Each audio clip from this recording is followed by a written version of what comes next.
Kinilala ang kahusayan ng Philippine National Police sa larangan ng pelikula. Matapos tanghaling Best Advocacy Film ang kanilang pelikulang pinamagatang Benepisyo sa ginanap na 2025 FAMAS Short Film Festival, kung saan personal na tinanggap ni Chief PNP Police General Romel Francisco Marbil ang tropeyo sa ginanap na Awards Night, ika-10 ng Mayo 2025 sa Music Museum sa San Juan City. Kasama rin niya sa pagtanggap ng parangal sina Police Major General Alba, Director ng DPCR, at Police Brigadier General Saro, Director ng PCADG. Sa kanyang maikling mensahe, binigyang diin ni Police General Marbil ang layunin ng PNP na ipaabot sa publiko ang mahalagang benepisyo at tulong na ipinagkakaloob ng kapulisan sa kanilang mga kasamahang nasusugatan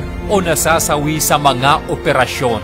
Aniya, hinding-hindi natin pababayaan ang ating mga pulis na nag-aalay ng kanilang buhay para sa bayan.